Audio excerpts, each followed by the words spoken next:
Hello Internet, Nick here. It's August 1st, 2020, and it's time for this month's Song of Asirra Devlog.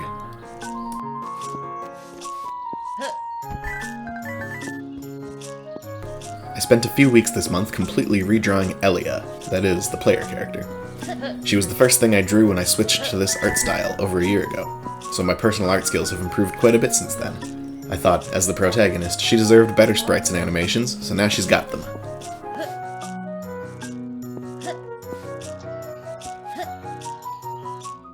I've enhanced my lighting engine so that certain lights can opt out of casting shadows.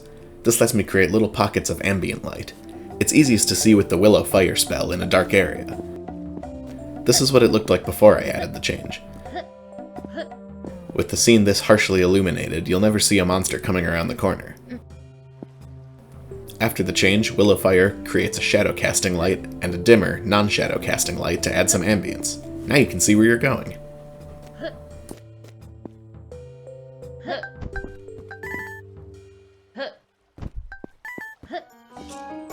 Elia has learned a new magic spell. This one, called Wild Tongue, lets you speak with certain animals in the world who will tell you secrets. Let's talk to this bird, first without casting Wild Tongue. And now with casting it. If you ever see an animal who wants to talk, you'll want to cast this spell.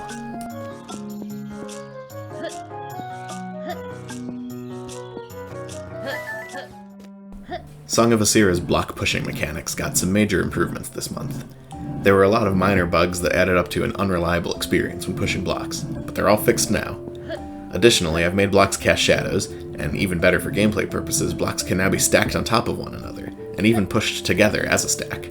This will allow for some interesting block pushing puzzles. The one you see here is just the simplest demonstration.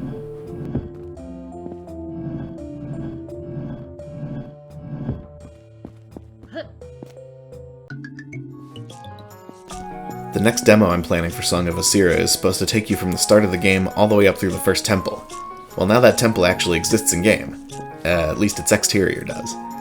Oh, and by the way, I added the ability to change the camera zoom level during cutscenes. You can ring these huge bells by hitting them with your staff. A certain pattern will unlock the temple doors.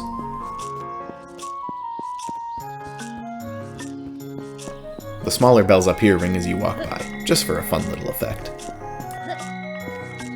You might have been noticing throughout this devlog that there's a new bit of UI up in the top right corner. That's the new tool system, and I've got the healer's hand bell equipped right now. Ringing the bell in interesting places might make interesting things happen. In this case, it's used to lock in our answer when we've rung the larger bells in the correct order to open the temple doors. And that's all I've got for you this month, folks. Thank you so much for tuning in. As always, if you liked what you saw here, consider subscribing.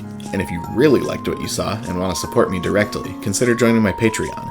The first reward tier starts at just $1 a month and gets you access to weekly development posts, art, music, our Discord chat, and more. The link is in the description, so check it out. Until next month, Nick signing off.